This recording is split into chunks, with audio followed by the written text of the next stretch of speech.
The stars looked different this far from Earth. Captain Jake Morrison stood on the bridge of the horizon's edge, watching an alien world grow larger on the view screen. 3 years of traveling through unknown space had led them here, to the heart of the Veorian Empire. The planet below glowed purple and gold, covered in massive crystal structures that caught the light of twin suns. "We're receiving a transmission," said Lieutenant Amy Rhodes from her station. She was the tactical officer, and her fingers moved quickly across the console.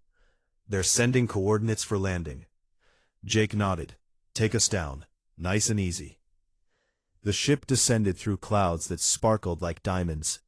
As they broke through, the crew saw cities that stretched for miles. Buildings made of crystal and metal reached toward the sky. Ships twice the size of the horizon's edge floated between the towers. Everything about this place screamed power and ancient civilization. They landed in a massive courtyard where thousands of aliens had gathered. The Veorians were tall, much taller than humans. Most stood around 7 feet, with bodies that looked like they were carved from stone and muscle. Their skin had a strange quality to it, almost like it was covered in tiny crystals that caught the light. They wore armor that seemed to grow directly from their bodies, colored in shades of blue, purple, and silver. Jake walked down the ramp with Amy and Dr. Colin Foster, his science officer. The crowd parted, and Jake felt very small. These beings could probably break him in half without effort. But he kept his shoulders back and his head high. Fear was natural, but showing it would be a mistake. A group of important-looking Veorians approached. The one in front wore armor that blazed like fire, red and orange crystals that pulsed with inner light. He stood even taller than the others, nearly 8 feet of pure intimidation. "I am Commander Vex," the alien said in perfect English. The translation technology worked flawlessly. "You will follow me to the Empress." They walked through corridors of polished crystal.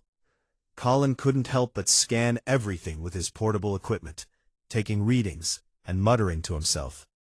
Amy kept her hand near her sidearm, though Jake knew it would be useless against these beings. The walk felt like it lasted forever, through halls decorated with weapons and banners that told stories of conquest. Finally, they entered a throne room that took Jake's breath away. The ceiling stretched hundreds of feet above them. Light filtered through crystal walls, painting everything in rainbow colors. And on a throne of black crystal sat Empress Calith. She was beautiful in a way that made Jake forget where he was for a moment. Taller than any other Veorian present, she wore armor that looked like starlight frozen in metal. Her eyes were sharp and intelligent, colored like amethyst. She studied the humans, with the kind of focus that made Jake feel like she could see right through him. "So these are the humans," Calith said. Her voice was deep and musical, the soft ones who crossed the stars in their metal ships. Jake stepped forward and bowed his head respectfully. "Your Majesty, I'm Captain Jake Morrison.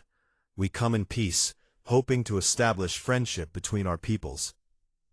Commander Vex laughed, a sound like rocks grinding together. "Friendship? Look at them, my Empress. They're weak, small. Their skin isn't even armored. What could we possibly gain from an alliance with such fragile creatures?"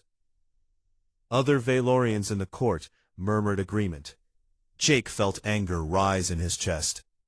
Getting mad wouldn't help. "We may not be as strong as you," Jake said calmly, "but we've survived in a dangerous universe. We've built civilizations, explored hundreds of worlds, and we've done it by using our minds as much as our strength. We can offer knowledge, technology, and partnership." Vex stepped closer, looming over Jake. "Knowledge? We have conquered this entire sector. We have technology that would make your ship look like a child's toy. What we value is strength, human. Power. Honor in combat. You have none of these things." Jake held his ground, even though every instinct told him to step back. Then give us a chance to prove otherwise. The room went silent. Empress Calith leaned forward on her throne, suddenly very interested. You want to prove your worth? Yes, your majesty. She stood and walked down the steps of her throne. Every eye in the room followed her. When she reached Jake, she towered over him. But there was something in her expression that wasn't mockery. It was curiosity. You interest me, Captain Jake Morrison, she said quietly. There's something in your eyes, a fire. I've seen warriors face death with less courage than you show standing in this room. She turned and walked toward the side of the throne room where warriors stood in formation. She pointed at one figure in particular, the largest Veorian Jake had ever seen. The alien stepped forward, and the floor seemed to shake with each step. This is General Dravok, Calith announced. My champion. He has fought in 300 duels and never lost. He's the strongest warrior in my empire. Dravok looked like he had been carved from a mountain. Scars covered his crystalline armor, each one a story of battle.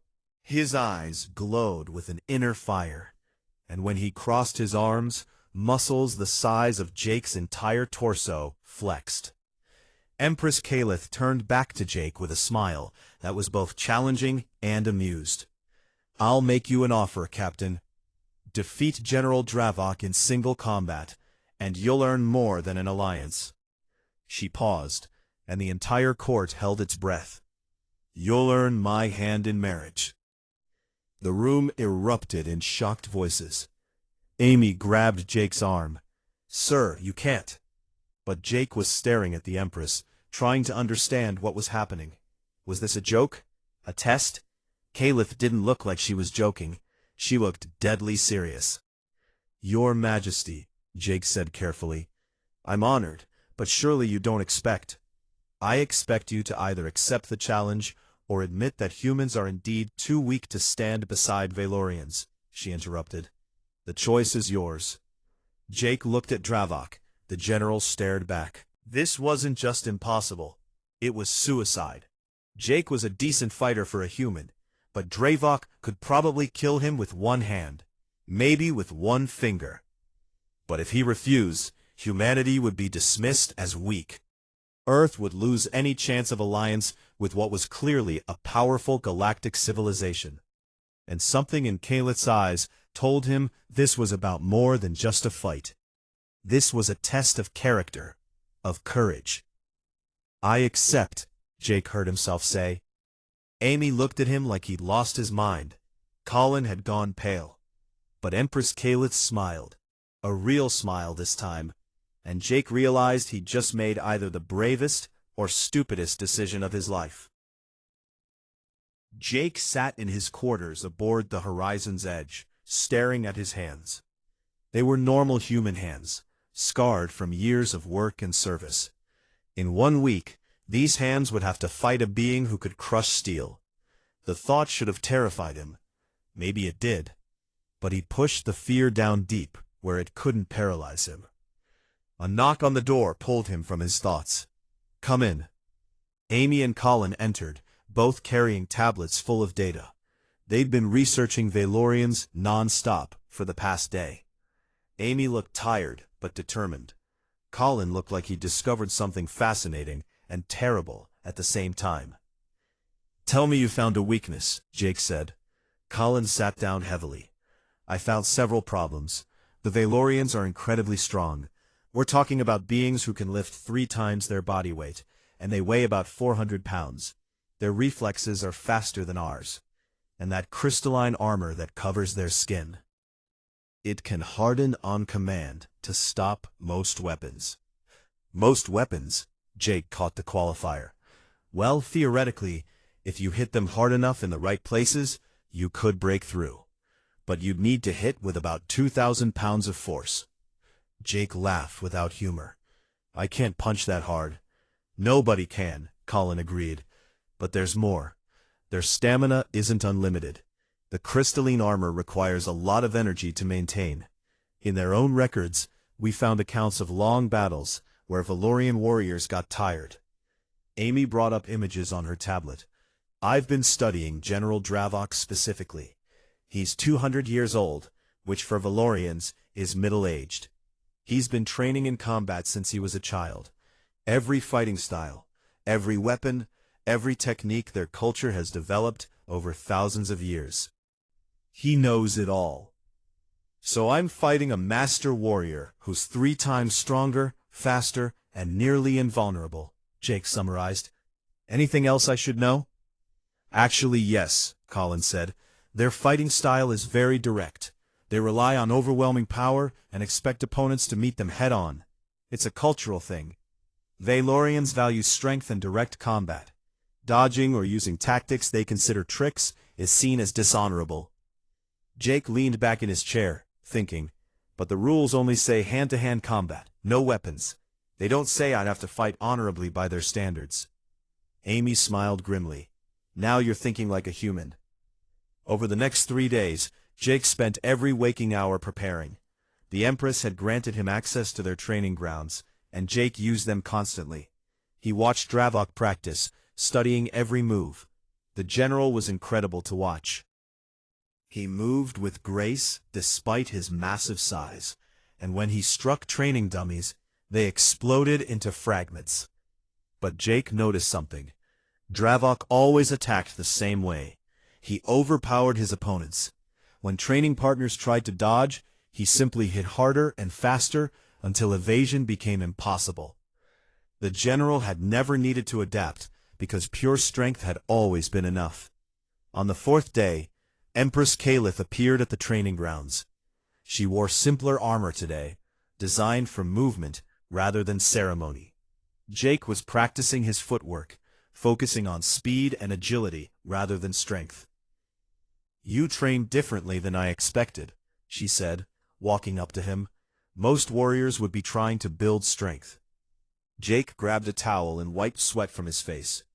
"I can't get strong enough to match Dravok in a week, or a year, or ever probably. So I'm working on what I can control." "And what's that?" "Speed, endurance, strategy." He paused. "May I ask you something, Your Majesty?" "Call me Calith. And yes, why did you make this challenge? You must know I can't win in a straight fight." Calith was quiet for a moment, watching Dravok train in the distance. "There's an old prophecy among my people. It speaks of a warrior who will defeat strength with cunning, who will show us a new path. When I saw you stand before Commander Vex without fear, despite being so much smaller and weaker, I wondered if perhaps the prophecy meant someone like you." "You believe in prophecies?" She smiled. "I believe in potential, and I believe in testing it.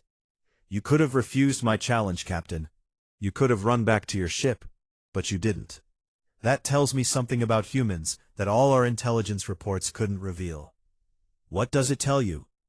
"That you're either very brave or very stupid. I'm curious to find out which." They talked for another hour.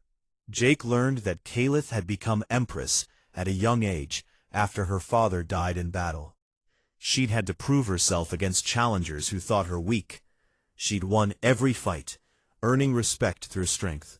But Jake sensed a loneliness in her, a burden of always having to be the strongest. "Do you ever wish you could just be yourself?" Jake asked. "Not the Empress, not the warrior, just Calith?" She looked at him with surprise. "No one has asked me that before. I'm not from here. I don't know what questions I'm not supposed to ask." "Good. Keep not knowing." As the week progressed, Jake's crew rallied around him. Lisa Grant, the ship's engineer, worked on designing protective gear that wouldn't violate the duel's rules. She created padding that could absorb some impact, hidden under tight-fitting clothing. It wouldn't stop Dravok's fists, but it might keep Jake's ribs from breaking immediately. Amy drilled him on combat tactics, focusing on guerrilla warfare and evasion. "You're not trying to beat him in a fight," she repeated constantly. "You're trying to survive long enough to make him make a mistake." Colin identified pressure points in Veorian anatomy. Their bodies were strong, but like any biological system, they had vulnerabilities. Joints where the crystalline armor was thinner. Nerve clusters that could cause pain. It wasn't much, but it was something. On the sixth day, Jake fought a practice match against 3 of his own crew members at once. He lasted 5 minutes before they overwhelmed him. He lay on the floor, breathing hard, while Amy helped him up. "If I can't beat 3 humans," Jake said, "how am I supposed to beat a Veorian super warrior?" "You're not thinking like a human," Lisa said. She'd been watching from the sidelines. "Stop trying to fight fair. Use the environment. Use psychology. Use everything." That night, Jake couldn't sleep. He kept running scenarios in his head, trying to find a path to victory. Every scenario ended the same way, with him unconscious or dead. But then he remembered something his first commanding officer had told him years ago. When you can't win the fight they want, change the fight to one you can win. The morning of the 7th day arrived. Jake ate breakfast with his crew, trying to ignore the knot in his stomach. They didn't talk much. What was there to say? They all knew the odds. Amy handed him a small device. "Emergency beacon. If things go really bad, press this and we'll try to extract you." "And start an interstellar incident? No thanks." "Then don't die, sir." "I'll do my best." Jake dressed in the special clothing Lisa had designed, with its hidden padding. Just a normal human, about to fight a legend. He should be terrified. He was terrified. But beneath the fear was something else. Determination. Humanity had faced impossible odds before, and found ways to survive. He would find a way too, or die trying. The walk to the arena felt like walking to his own execution. 50,000 Veorians filled the massive stadium, their voices creating a sound like thunder. Jake entered through a tunnel and stepped onto sand that had been stained with blood from countless duels. The crowd roared, though he couldn't tell if it was excitement or mockery. Across the arena, General Dravok entered. He looked even more massive here, a titan among giants. His crystalline armor gleamed in the sunlight, red and black like cooling lava. He showed no emotion as he walked to the center of the arena. Empress Caliph sat on a raised platform, her armor blazing like a star. The crowd fell silent. Let the duel begin. Jake stood in the center of the arena, sand shifting beneath his feet. General Dravok walked toward him slowly, deliberately. Each step sent small tremors through the ground. The Veorian stopped 10 feet away and crossed his massive arms. "You're brave to accept this challenge, human," Dravok said. His voice was deep and rough like grinding stones. "I respect courage. I will make your death quick." Jake tried to keep his voice steady. "Thanks, but I'm planning on making this take a while." Dravok almost smiled. "We shall see." The general dropped into a fighting stance. His crystalline armor began to glow, hardening across his body. Jake could actually hear it, a sound like ice cracking. This was it. No more preparation, no more planning. Just survival. Dravok charged. The speed was shocking. Something that massive shouldn't move that fast. Jake's training kicked in before his mind could process the threat. He threw himself to the side, rolling across the sand. Dravok's fist crashed into the ground where Jake had been standing, creating a crater and sending sand flying. The crowd roared with excitement. Jake scrambled to his feet and ran, not away from Dravok, but laterally, keeping distance between them. The arena had obstacles scattered around it, pillars and walls meant to make fights more interesting. Jake headed for the nearest pillar, a column of stone about 3 feet wide. Dravok pursued, but Jake was faster over short distances. He reached the pillar and used it as cover. When Dravok came around one side, Jake went around the other. It was childish, like playing tag, but it worked. "Stand and fight," Dravok roared, frustrated. "No thanks," Jake shouted back.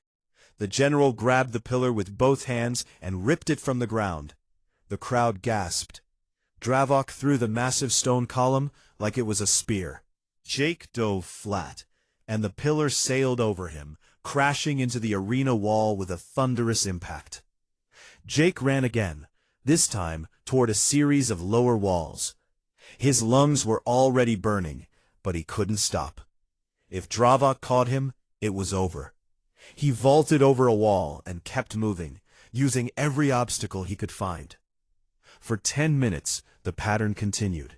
Dravok attacked with overwhelming force. Jake dodged, ran, and used the environment to stay out of reach. It wasn't pretty, and the crowd's excitement was turning to confusion. This wasn't how Veorian duels were supposed to go. But Jake noticed something important. Dravok was breathing harder. Not much, but enough. The constant chasing, the destroyed obstacles, the sustained use of his crystalline armor, it was all costing energy. Jake's own body was screaming at him. His legs felt like they were on fire, his lungs burned. But he was a human, and humans had evolved to outlast their prey. He could keep running. The question was whether Dravok would tire before Jake's body gave out. The general changed tactics. Instead of chasing, he positioned himself in the center of the arena and waited. "Coward," he called out, "you shame yourself with this running." Jake leaned against a wall, catching his breath. "I'm not trying to impress you. I'm trying to survive. There's no honor in survival without courage. There's no courage in dying stupidly." Dravok's expression darkened. He picked up a chunk of broken pillar and hurled it at Jake. The human barely dodged as stone exploded against the wall behind him. More chunks followed, turning the air into a deadly storm of debris. Jake ran in a zigzag pattern, making himself a harder target. A piece of stone clipped his shoulder, spinning him around, and sending pain shooting down his arm.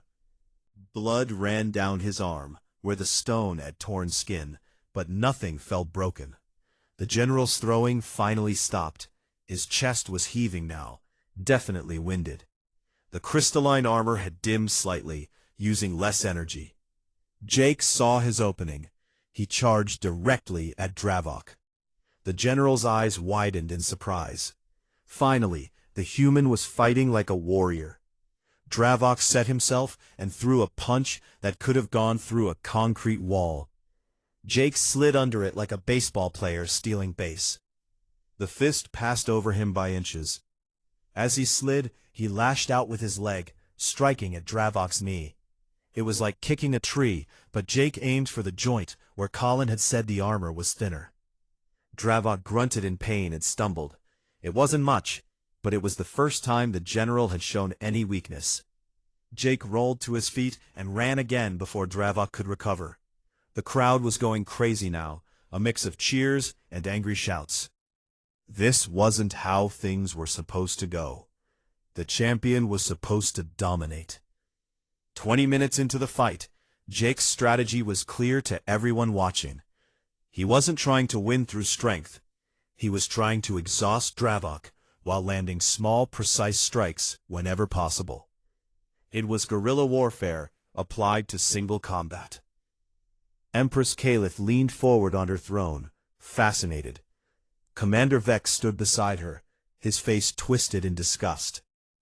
"This is shameful," Vex said. "The human fights without honor." "The human fights to win," Caliph corrected. "There's a difference." Jake circled Dravok again, looking for another opening. His body was a map of pain. The impact on his shoulder had left a deep bruise. His legs trembled from constant running. But Dravok was slowing down too. The general's movements weren't quite as fast.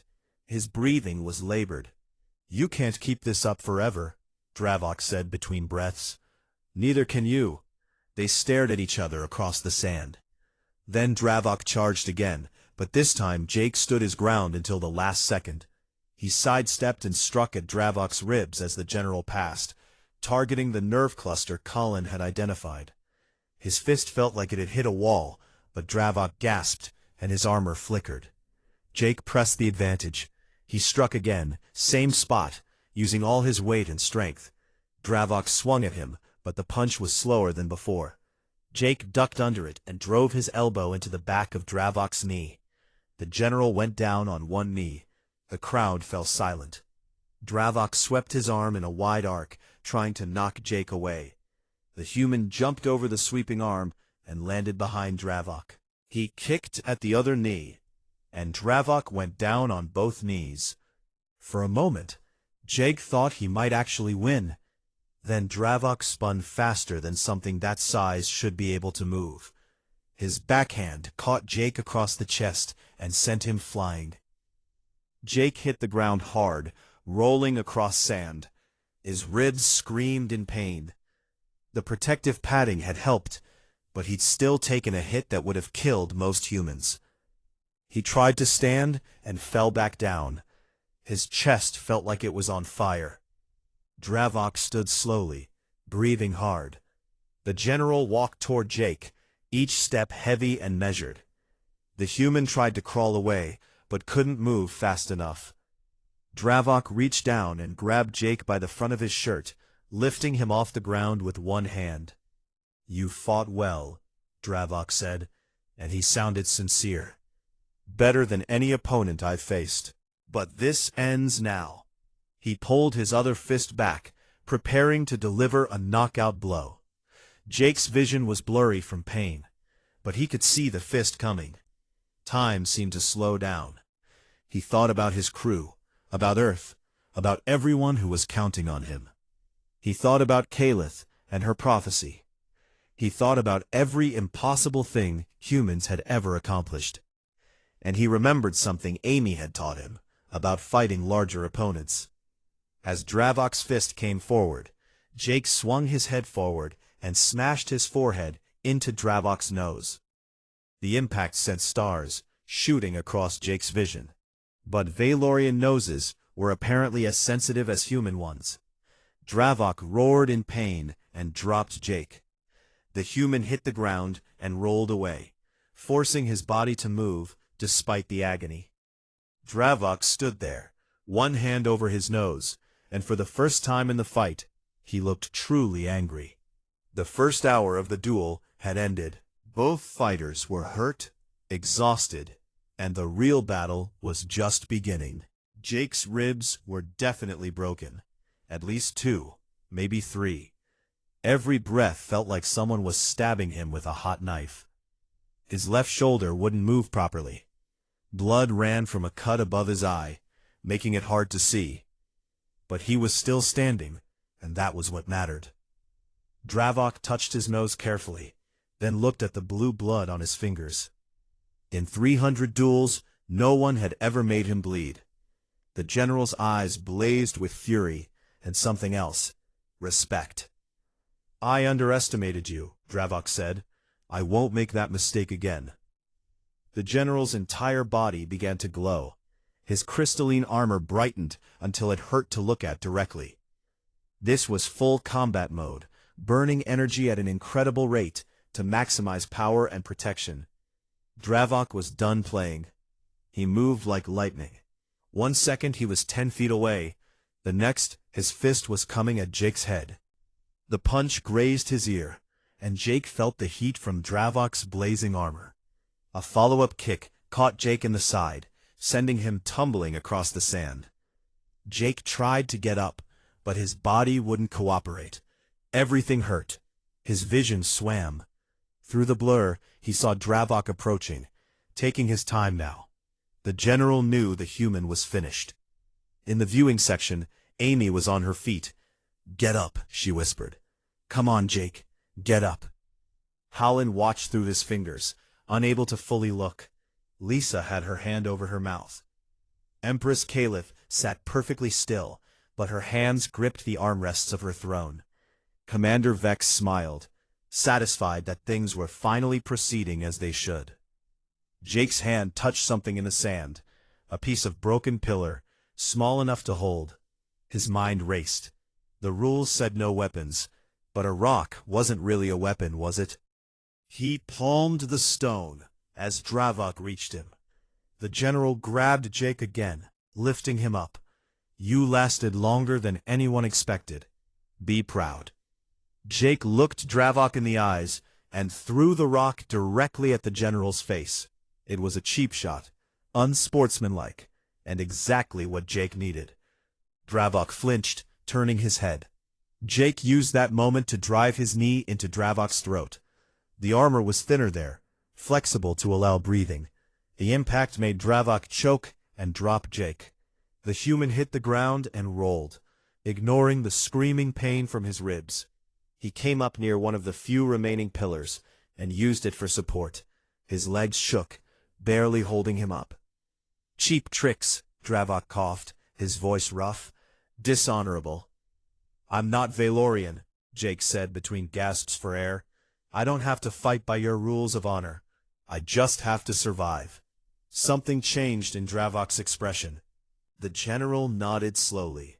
"You fight like prey trying to kill a predator, using every advantage, no matter how small." "That's exactly what I'm doing." They circled each other again. Both fighters were damaged now. Dravok's armor still glowed, but not as brightly. The energy cost was taking its toll. Jake was a mess of bruises and blood, held together by willpower and desperation. The second hour of fighting began with neither combatant willing to make the first move. They studied each other, looking for weaknesses, planning their next attack. The crowd had gone from bloodthirsty excitement to mesmerized silence. This was unlike any duel in their history. Jake tried a different approach. "Why do you serve her?" he asked, nodding toward Kalith. Dravok's eyes narrowed. "What?" "The Empress. You're the strongest warrior in the Empire. You could challenge her, take the throne. Why don't you?" "She's the finest warrior I've ever known." "Then you understand what I'm doing. I'm trying to earn respect too, not through overwhelming strength, but by refusing to quit, by being too stubborn to give up even when any sane person would." Dravok considered this. "You're insane." "Probably, but I'm still standing." The general charged again, but slower this time. His energy was fading. Jake sidestepped and managed to land a punch to Dravok's kidney area. Pain shot through Jake's hand. It was like punching stone, but Dravok grunted. The armor was definitely weaker now. They traded blows, Jake taking 3 hits for every one he landed. But Jake's strikes were precise, targeted at joints and nerve clusters. Dravok's were powerful, but increasingly wild as exhaustion set in. A massive punch caught Jake in the chest again, and he felt another rib crack. He went down hard, coughing blood. His body was telling him to stay down, that enough was enough. But Jake thought about everyone watching. His crew who believed in him. Kalith, who had seen something in humans worth testing. Everyone back on Earth who would hear about this someday. He couldn't give up. Humans didn't give up. He pushed himself to his knees, then to his feet. Blood dripped from his mouth onto the sand. "Stay down," Dravok said, and he sounded almost pleading. "You've proven your courage. No one will call you weak." "Not done yet," Jake mumbled through split lips. Dravok shook his head in disbelief. "What does it take to stop you?" "Haven't found that out yet." They fought on. Jake's world had narrowed to pain and movement. Block, dodge, strike when possible, survive above all else. His mind worked on autopilot, while his body moved through pure instinct. He just refused to fall. 90 minutes into the duel, something remarkable happened. Dravok threw a punch, and it was slow enough that Jake actually caught it. The general's fist hit Jake's palms, and the human was driven back several feet from the impact, but he'd actually stopped the blow. Dravok stared at his own fist in shock. His armor was barely glowing now. The energy reserves were nearly empty. He was running on fumes. Jake was in even worse shape. One eye was swollen shut. His breath came in wet, painful gasps. His legs could barely support him. But he was still upright, still fighting. "You're incredible," Dravok said quietly. "I've never fought anyone like you." "Thanks. You're pretty tough yourself." Dravok laughed, a tired sound. "We're both fools, fighting past the point of reason. That's what makes us warriors." They came together one more time, but it wasn't the clash of titans anymore. It was 2 exhausted fighters, each trying to land one final blow. Jake ducked under Dravok's swing and hit the general in the solar plexus with everything he had left. Dravok stumbled backward and went down on one knee. The crowd erupted in shock. Their champion was kneeling. It was impossible. Jake stood over Dravok, swaying on his feet. One more strike. That's all it would take. The general was vulnerable, exhausted, his armor nearly depleted. Jake could end this now. He could force Dravok to yield. He raised his fist, ready to deliver the finishing blow. And then Jake looked at Dravok's face. The general wasn't afraid. He was tired, hurt, but there was pride in his eyes. This warrior had fought honorably, had pushed himself to the limit. He was kneeling not because he was weak, but because he had given everything he had. Jake lowered his fist. The crowd fell silent, confused. Empress Kalith stood up from her throne. Jake extended his hand to Dravok. "What are you doing?" the general asked. "Helping you up," Jake said. "This fight is over, but not the way anyone expected." The arena was so quiet that Jake could hear his own heartbeat pounding in his ears. 50,000 Veorians stared in stunned silence. General Dravok looked at Jake's extended hand like it was a weapon he didn't understand. "I don't need your pity," Dravok said, his voice rough with exhaustion and pride. Jake shook his head, immediately regretting the movement as pain shot through his skull. "It's not pity. You're the strongest warrior I've ever faced, the toughest, most skilled fighter I'll probably ever meet. I didn't come here to humiliate you." "Then why offer your hand?" "Because I came here to prove that humans are worth standing beside. Not above, not below, beside." Jake kept his hand extended, despite his arms shaking from exhaustion. "You fought with honor. You pushed me further than I've ever been pushed. You deserve respect, not defeat." Dravok stared at Jake for a long moment. The general's crystalline armor had dimmed to almost nothing. His energy completely spent. Blood ran from cuts on his face, and his breathing was labored. But in his eyes, something shifted. Understanding, perhaps, or recognition. Slowly, Dravok reached up and took Jake's hand. The human pulled, and the Veorian pushed, and together they helped each other stand. They stood there, in the center of the arena, two warriors who had given everything they had, supporting each other. Commander Vex's voice rang out across the arena. "This is unacceptable. The duel hasn't ended. Neither fighter has yielded or been incapacitated. The human hasn't won." Dravok turned to face the viewing platform.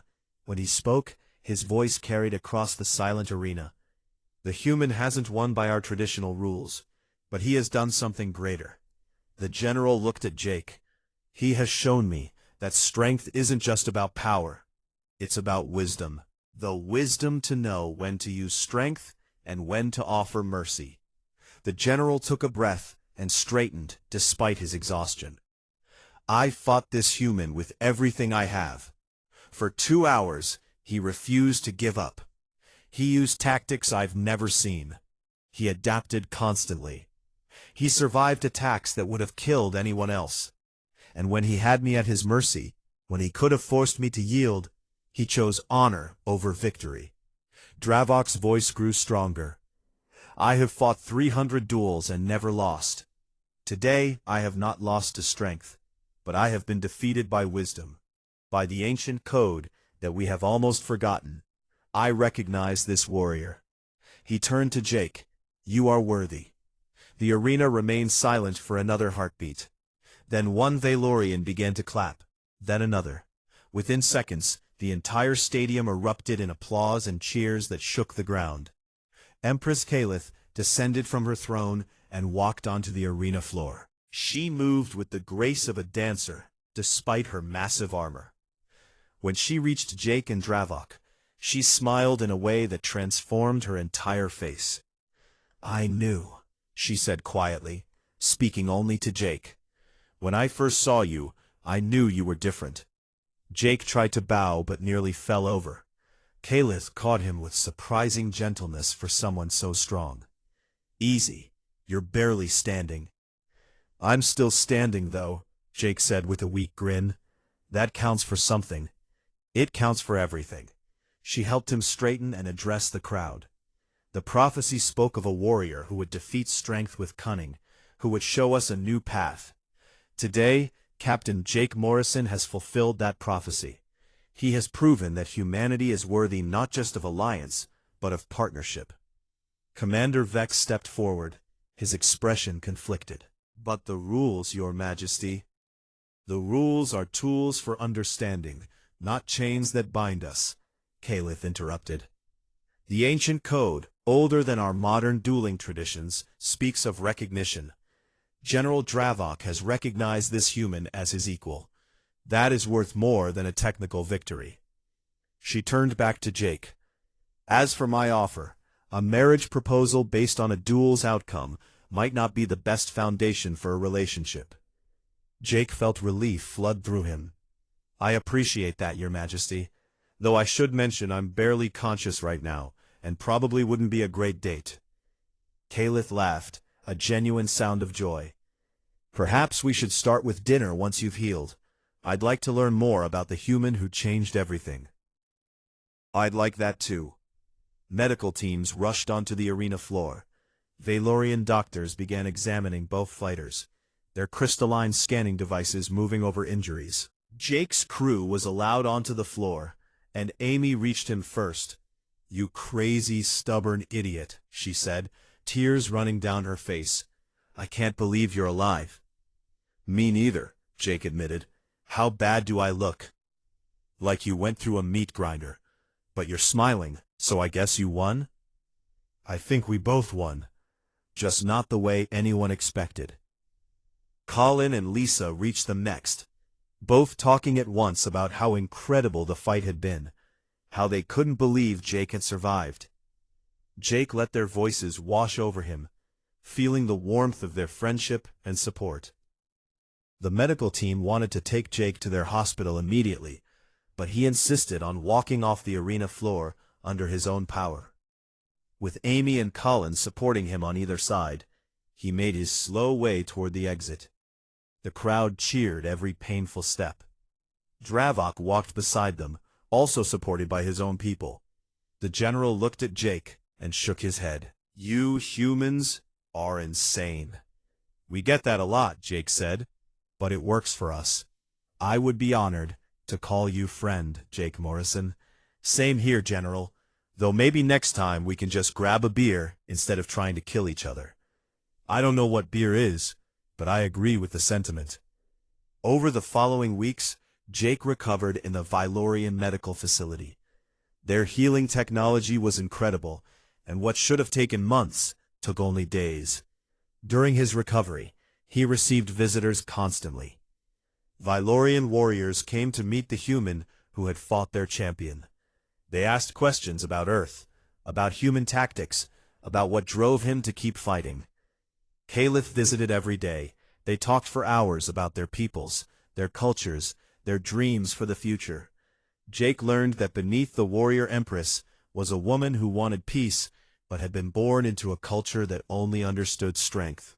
She saw in humanity a chance to evolve, to become something more than conquerors. "Your people survived by being clever," she said during one visit. "Mine survived by being strong. Together, imagine what we could accomplish." The alliance between Earth and the Veorian Empire was formalized 3 weeks later. It was a partnership based on mutual respect rather than dominance. Humans would share their technology and tactical knowledge. Veorians would provide protection and their advanced crystalline technology. Together, they would explore the galaxy as equals. General Dravok became the primary liaison between their militaries. He insisted on training with Jake's crew, learning human combat techniques. In return, he taught Veorian fighting styles to interested humans. A genuine friendship formed between the general and the captain, built on mutual respect earned through battle. 6 months after the duel, Jake stood on the bridge of the horizon's edge, looking out at a fleet of ships. Half were human vessels, sleek and efficient. The other half were Veorian warships, massive and powerful. They flew in perfect formation, a symbol of their alliance. Amy walked up beside him. Never thought I'd see the day humans and Veorians working together like this. Me neither, Jake admitted, though I could have done without the near-death experience to make it happen. How are things with the Empress? Jake smiled. Good, really good. We're taking it slow, but there's something there. You know, if you two actually get married, you'll be the first human to marry into alien royalty, right?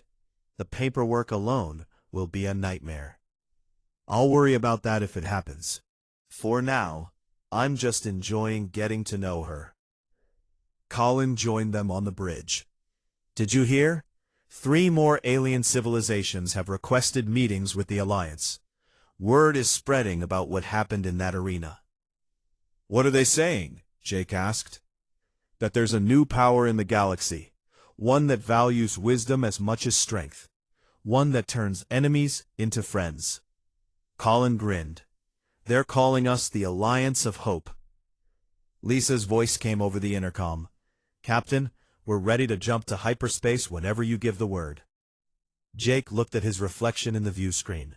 Scars from the duel were still visible, reminders of the hardest fight of his life. But they were also reminders of what humans could accomplish when they refused to give up. Take us out, Jake ordered, and send a message to the Veorian flagship. Tell General Dravok we'll meet him at the coordinates and we're buying the first round.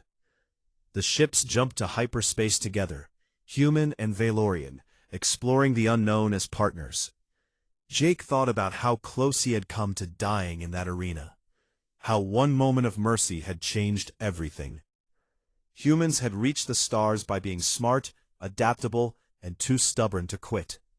They had earned respect in the galaxy not by being the strongest or the fastest, but by being willing to fight impossible battles and finding ways to turn enemies into friends. As the stars streaked past, Jake realized that this was just the beginning. There would be more challenges, more impossible situations. But humanity had proven something important in that arena.